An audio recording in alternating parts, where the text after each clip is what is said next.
Assalamualaikum dan selamat kembali ke FTV untuk kawan-kawan lama dan selamat datang untuk kawan-kawan baru. Hari ini kita nak tengok generasi kedua Lexus NX. Jadi dalam dunia serba SUV sekarang, Lexus mempunyai dua model yang kuat, iaitu Lexus RX dan juga Lexus NX. Kedua-dua kereta ni sebenarnya dia punya segmen tu tak berapa jelas perbezaan dia. Cuma yang RX tu besar sikit lah daripada NX ni. Tapi kedua-duanya basically ialah SUV untuk bandar lah. Dan NX ni mula dilancarkan pada tahun 2014 dan popular juga. Sampai hari ni dia dah jual lebih kurang 1 juta unit lah dalam 90 negara. Jadi penting model baru ni. Kalau kita tengok dari segi reka bentuk, Lexus NX ni memang kekal terus dengan reka bentuk spindle grille ni. Dan seperti kita tengok semua reka bentuk Toyota sekarang mempunyai kemasan yang agak ranggi, garisan-garisan yang garang dan juga nisbah bentuk yang sebenarnya konservatif. Dan mereka menggunakan permukaan dan kemasan yang garang ni untuk menjadikan kereta ni kelihatan lebih muda dan lebih bertenaga. Dan ini satu reka bentuk yang saya kira berjaya untuk menjana satu image yang konsisten untuk Lexus dan Toyota. Sama ada suka atau tak suka tu saya rasa terpulang kepada masing-masing lah. Saya sendiri rasa dia punya usaha ni memang menghasilkan satu kereta yang nampak begitu senang untuk kita kenali. Tak semestinya cantik tetapi memang senang untuk dikenali. Reka bentuk spindle grille ni dia nampak macam lebih tegak sikit lah. Dan juga kemasan-kemasan daripada tepi dan belakang lebih moden dengan jenama Lexus tu bukan lagi logo, digunakan sebagai nama dan ditulis kat belakang. Reka bentuk ni memang konsisten lah. Sekarang kita tengok semua Toyota menggunakan gaya-gaya yang sama juga. Jadi untuk kali ini Lexus dalam NX ni mereka telah menggunakan Lexus Electrified Strategy. Ataupun ini memang strategi electrification yang diambil oleh Toyota dan juga Lexus di mana mereka tidak terus lompat ke dunia elektrik tapi menghasilkan produk-produk yang mempunyai plug-in hybrid version dan juga hybrid version. Jadi untuk NX ni ini adalah plug-in hybrid pertama untuk Lexus. Dia akan menggunakan enjin 2.4 liter turbocharged ataupun 2.5 liter normally aspirated. Untuk yang hybrid dengan plug-in hybrid akan menggunakan enjin 2.5 liter naturally aspirated. Yang ini enjin Atkinson cycle mereka lah.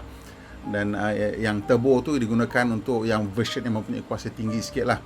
Jadi untuk yang PHEV dan HEV ni mereka menggunakan enjin 2.5 liter Atkinson cycle ni kerana ia mempunyai kecekapan thermal yang lebih tinggi.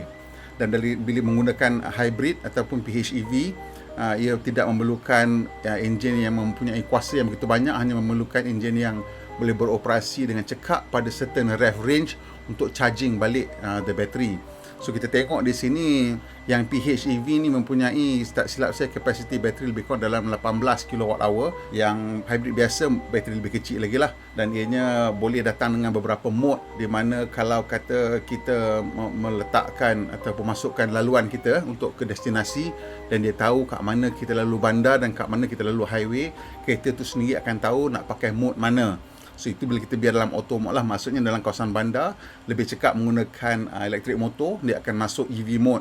Tapi bila di atas lebuh raya lebih cekap menggunakan enjin biasa, dia akan masuk hybrid mode. So dia akan menggunakan enjin biasa untuk charge bateri mungkin dan jana kuasa ataupun memacu roda secara terus. Jadi untuk kali ini mereka menawarkan version pacuan roda depan dan juga pacuan roda belakang. Yang menariknya untuk PHEV dan HEV, kita boleh pilih versi pacuan 4 roda ataupun roda depan saja. Tapi yang PHEV untuk front wheel drive saja tu hanya untuk di pasaran China katanya. Dan untuk HEV ataupun hybrid juga datang dengan all wheel drive ataupun front wheel drive. Untuk 2.4 liter turbo hanya datang dengan all wheel drive mode. Yang enjin 2.4 liter ni katanya enjin baru menjanakan torque yang lebih tinggi dan ianya digabungkan dengan kotak gear 8 kelajuan automatic transmission. Ini kotak gear baru. Ianya mengambil kelebihan daripada enjin yang mempunyai torque yang banyak tadi lah tu.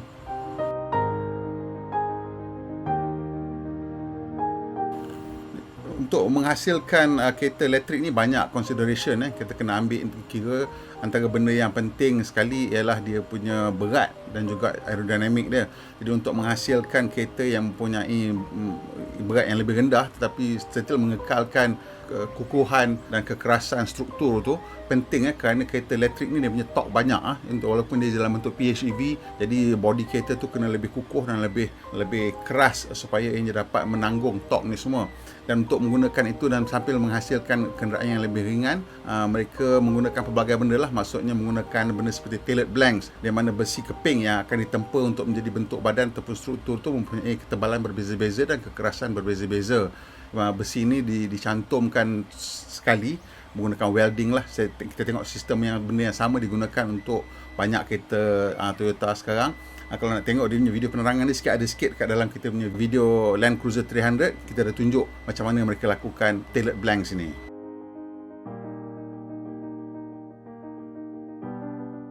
Dari sistem gantungan, Lexus menggunakan McPherson strut di depan dan double wishbone di belakang. Ini membantu untuk ini digunakan untuk menghasilkan gaya pemanduan ataupun sifat pemanduan yang cukup bagus untuk dalam bandar, dan juga untuk menggunakannya sebagai hub untuk ataupun platform untuk kereta elektrik lah. Jadi kena ada ruang-ruang yang perlu digunakan untuk meletakkan elektrik motor depan dan belakang, dan juga untuk sistem pacuan 4 roda.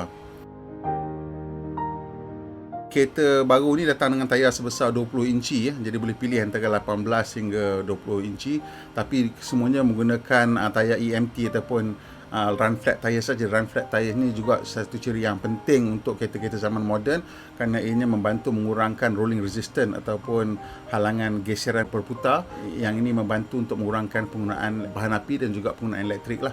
Sistem aerodinamik juga sangat penting untuk kereta elektrik dan juga kereta zaman moden secara keseluruhannya, kerana bila kita nak menghasilkan penggunaan pemanduan jarak jauh dengan bateri, memang memerlukan aerodinamik yang bagus yang mendatangkan kesan yang banyak jugalah, sehingga 10%, kadang-kadang lebih daripada 10% penambahan jarak pemanduan dengan hanya menghasilkan bentuk yang aerodinamik.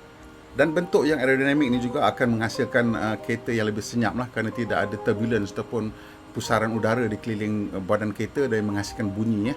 Yang menariknya, Lexus juga menggunakan apa yang dipanggil damper, performance damper, lateral damper untuk body kereta ni. Dia macam damper pada hujung chassis depan dan belakang. Ini untuk membantu mengurangkan gegaran yang dihasilkan apabila kereta bergerak. Pasal permukaan jalan kan bukan perfectly smooth, jadi dia akan bergegar-gegar. Jadi gegaran tu sebenarnya, walaupun kita kata body tu dah rigid, tapi still akan ada lah sikit-sikit deformation. Dia akan berubah bentuk body tu jadi macam bergoyang-goyang.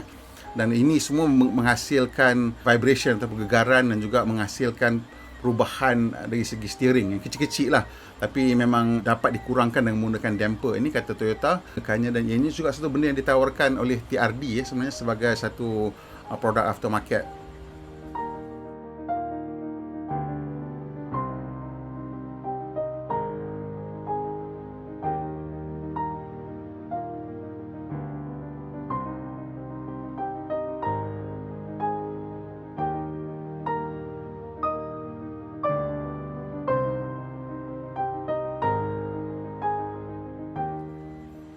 Dalam kabin kita melihat kereta ni memang tipikal untuk Lexus.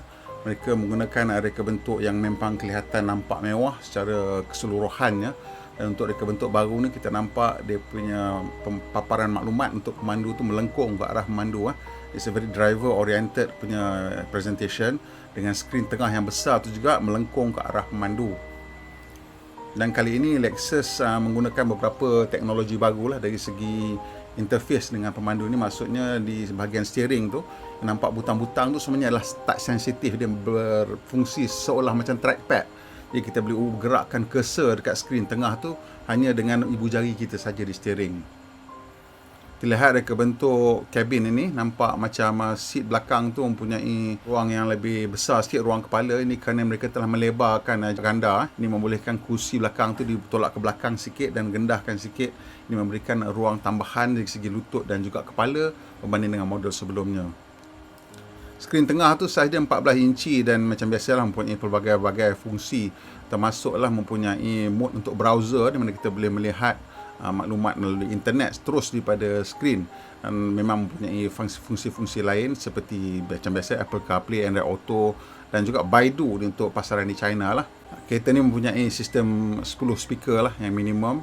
Dan yang lebih premium tu mempunyai lagi banyak speaker lagi, menggunakan speaker Mark Levinson yang paling banyak menggunakan 17 speaker. Dan ini termasuk ada satu large capacity subwoofer yang duduk di bahagian belakang sekali body, duduk kat bawah boot tu sampai dekat belakang bumper tu. Ini menghasilkan orang kata a larger sound volume lah, menjadikan kereta ni rasa macam kalau kita duduk macam dalam concert hall pun boleh dengar lah. The large sound volume tu boleh dihasilkan dengan menggunakan sistem baru ni.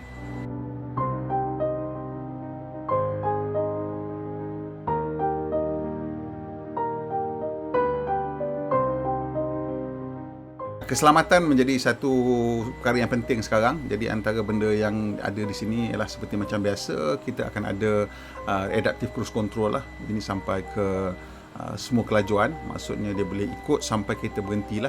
Dan juga mempunyai steering assist lah. Jadi steering assist ni membolehkan kereta mengikut lorong, mengelak sebarang halangan kalau yang dia nampak. Dan juga boleh membantu kita untuk kekal dalam selekoh lah. Dan kalau kita mengantuk dan terbabas, dia akan tarik balikkan steering tu ke tengah. Kalau dia tak boleh, dan kereta tu selalunya akan berhenti secara perlahan lah. Dan ciri tambahan lain ni mempunyai apa yang dia panggil pre-crash safety. Ini macam biasa, pre-crash safety ni dia akan membantu untuk mengurangkan risiko pelanggaran lah. Sebagai contoh, kalau di simpang 3 kita nak masuk ke simpang, dia akan nampak kereta depan. Kalau ada apa-apa yang datang menerpa ke arah kita, dia macam boleh mengelak lah. Ini termasuklah ke kenderaan lain. Ini masuklah kenderaan dua roda seperti motosikal, dan katanya basikal dan juga orang jalan kaki, dia boleh nampak dan boleh kita tolong kita mengelak. Front cross traffic alert ni satu sistem baru. Kita pernah dengar rear cross traffic alert, kali letak kat depan pula aja. Dia masuknya kita nak masuk ke jalan utama daripada sempang kecil, dia akan tengokkan kadang-kadang orang parking ke ataupun kat sempang tu banyak bangunan atau ada pokok kita tak nampak. Jadi kereta akan tolong tengokkan kita pasal dia duduk kat depan, kat bumper tu dia akan nampak. Dan bila dia nampak, dia akan tolong breakkan lah supaya kita tak berlanggar. Dia juga ada road sign assist. Road sign assist ni maksudnya dia boleh nampak speed limit. Dia boleh nampak beberapa simple stop sign, tanda papan tanda jalan raya, dan boleh membantu kita untuk kekal mungkin sebagai contoh dalam kelajuan maksimal dan nak laju seperti itu.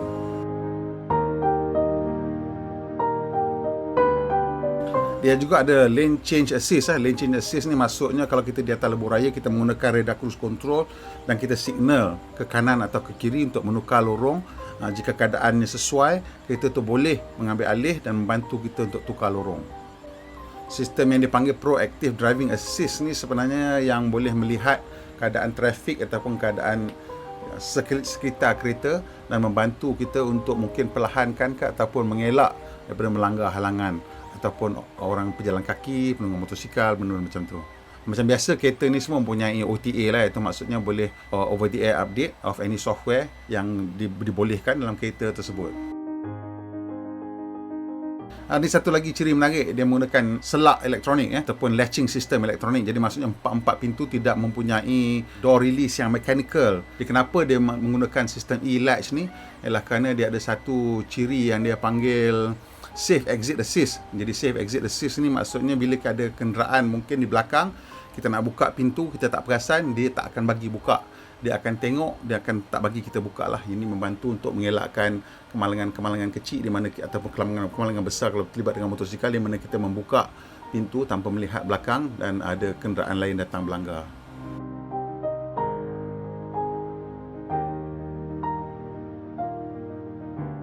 Sebenarnya kereta ni hanya akan mula dijual pada tahun depan. Sekarang ni hanya ditunjukkan gambar-gambar yang kita tengok ni semua hanya prototype dan hanya digital rendering. Tapi Toyota saja baru tunjuk sekarang pasal dia pun akan tunjuk kita dia tengah bergerak ke arah dunia elektrik lah. Jadi ini salah satu produk yang akan datang dalam bentuk PHEV. Sayangnya dia tak ada sebut tentang bateri EV. Jadi Toyota sekarang nampak macam ke belakang sikit lah dari segi transition ataupun anjakan ke dunia elektrik sepenuhnya. Tetapi Toyota ni syarikat besar, jadi mungkin dia ada idea yang lebih bagus, kita tak tahu. Tapi anjakan ke arah elektrik itu sedang berlaku dengan agak pantas, dan kita tengoklah macam mana apa yang akan berlaku. Okey, sampai situ saja celoteh kita kali ini tentang Lexus NX ni. Kalau awak suka, tekan butang like, dan kalau boleh kongsi dengan kawan-kawan. Dan kalau boleh tolong kita subscribe, kalau dah subscribe tekan butang loceng untuk dapat maklumat terkini bila kita muat naik video terbaru. Pemandu Malaysia, pemandu yang berhemah. Kita jumpa lagi insya-Allah.